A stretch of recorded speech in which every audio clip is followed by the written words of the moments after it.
ఒకసారి మీకు ఒక కాల్, ఆడియో కాల్ వచ్చింది. మీరు ఆ పార్టీ నుంచి బయటకు వచ్చిన సందర్భంలో, మీరు హుందాగానే ఆ పార్టీ నుంచి తప్పుకున్న సందర్భంలో మీకు ఒక ఆడియో కాల్ వైరల్ అయింది. బోరుగడ్డ అనిల్ అనే వ్యక్తి మీకు కాల్ చేశాడు. సో మీ స్థాయితో పోలిస్తే అతను ఎవరో కూడా మీకు తెలిసి ఉండకపోవచ్చు. బట్ ఆ రోజు అతను మిమ్మల్ని అన్నమాట నాకు ఇప్పటికీ గుర్తు.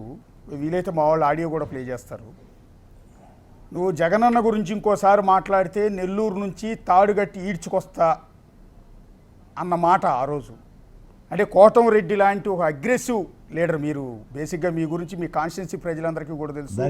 మీరు తప్పు చేయరు, ఇంకొకరిని తప్పు చేయని కాదండి. ఆ రోజు మీరు అంత సావధానంగా, అంత కూల్గా అట్నే అనిల్ అన్నారు తప్ప మీరు ఎక్కడ కోపపడటం కానీ ఆవేశపడటం కానీ ఏమీ లేదు. ఏమనిపించలేదో మీకు ఆ రోజు? మీలాంటి వ్యక్తిని పట్టుకుని రోడ్డు మీద ఈడ్చుకొస్తాను నెల్లూరు నుంచి అంటే? కోటంరెడ్డి ఎమ్మెల్యే అన్నా? అవునండి, మాట్లాడుతున్నానండి. అన్నా అనిల్ బోరుగడ్డ. చెప్పు అనిల్. ఏమన్నా అడి చేసినావు? ఏమైందని? కాదన్నా, నువ్వు రాజశేఖర రెడ్డి గారు పనిచేసిన, వాళ్ళ నాయన గారు పనిచేసిన, జగన్ గారు పనిచేసిన, ఎటన్నా ఇది ఎటన్నా నువ్వు చెప్పు. నేరుగా మాట్లాడుతున్నావు? నేరుగానే మాట్లాడదాం అన్నా. నువ్వు తిన్నింటి వాస ఫోన్ ఎందుకు? నేరుగా మాట్లాడు. నేరుగా నువ్వు రమ్మంటావు, నువ్వు వస్తావా? అని రమ్మంటావా? నేరుగా మాట్లాడుతున్నావా? నేను చెప్తాను, ఫోన్ చేస్తాను నీకు. కాదన్నా, కరెక్ట్ గా కాదన్నా. ఇప్పుడు కాదు, ఒక మాట ప్రశ్నకు సమాధానం చెప్పు. ఒక్క ప్రశ్నకు సమాధానం చెప్పన్నా. జగన్మోహన్ రెడ్డి చరిష్మా లేకుండా నువ్వు గెలిచేవాడువా? ఎవరు కాదన్నా, నేనే డైరెక్ట్ గా విలేకరుల సమావేశంలో చెప్పా. ఏమని? రెండు సార్లు జగన్ గారు నాకు టికెట్ ఇచ్చారని చెప్పని. అన్నా ఇప్పటికీ మించిపోయింది లేదన్నా. పెద్ద ఆయన సీఎం కాడికి వచ్చి క్షమాపణ కోరు. అట్టలే కాదన్నా, లేదంటే ప్రజాగ్రహానికి నువ్వు గురవుతావు. సీరియస్ చెప్తున్నా నీకు. అట్టే నీళ్ళు ఓకే మా, థ్యాంక్ యూ. నువ్వు తిట్టాల్సిన అవసరం. తిట్టాల్సిన పని లేదన్నా. నువ్వు తిట్టే కాదు, పెద్ద ఆయన జోలికి వచ్చినావు అంటే రోడ్ల మీద ఈడ్చుకుంటూ వస్తాం చెప్తున్నా. సీఎం జోలికి వచ్చినావు అంటే మాత్రం రోడ్లో బండి కట్టుకుని ఈడ్చుకుని పోతాను నెల్లూరు అంగళ్ళలో చెప్తున్నా. నువ్వు మీడియా ముందుకు వచ్చినప్పుడు సీఎం జగన్ గురించి మాట్లాడేటప్పుడు నీ నోరు, నీ గుండెకాయ భద్రంగా ఉండాలా. ఒకటి అశోక్ గారు, వారు నాకు పరిచయం కూడా లేదు. వారి పేరు నేను విన్నా. ఇట్నే ఈ యొక్క సోషల్ మీడియాలో ఆడియోలు వీడియోలు పెడతా ఉంటాడు. నేను పలానా అని చెప్పాడు. చెప్పు అనిల్ అన్న చెప్పాడు. ఆయన మాట్లాడినట్టు నేను బూతులు మాట్లాడలేదు, కానీ వారికి 2 విషయాలు చెప్పా.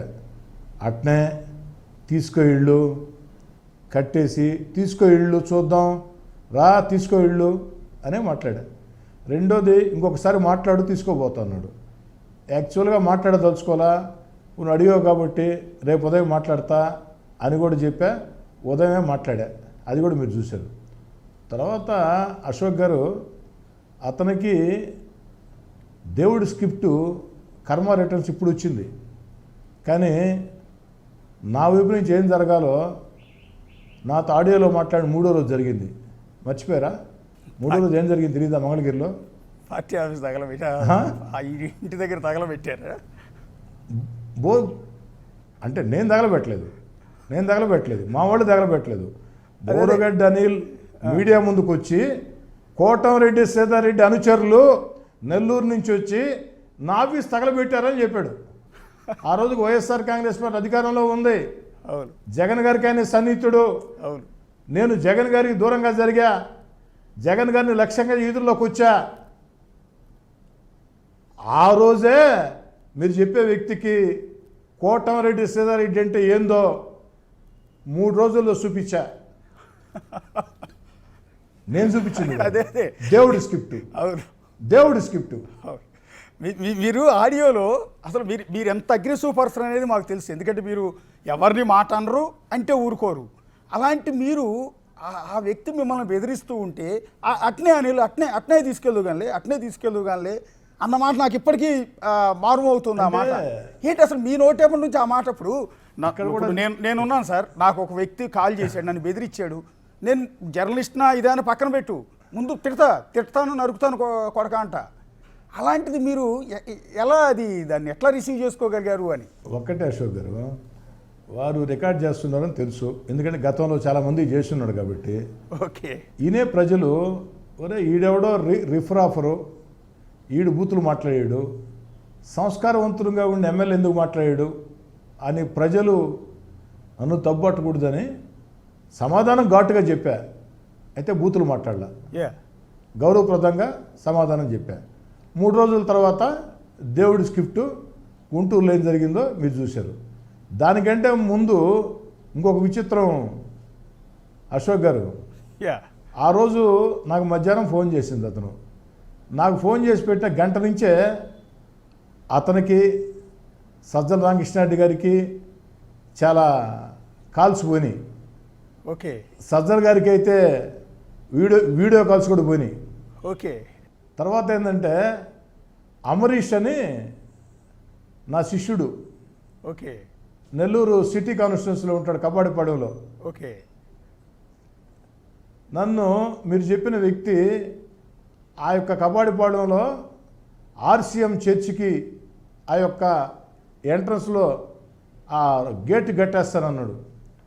మా అమరీష్ ఏం చేశాడంటే, ఒరే నాది కబాడిపాడెం, నేను కబాడిపాడెంలో పుట్టా, కబాడిపాడెంలో పెరిగా, నువ్వు చెప్పిన గేట్ ఇదేరా, ఈ గేట్ కాడి నుంచే మాట్లాడుతున్నాను రా తెలుసుకుందాం.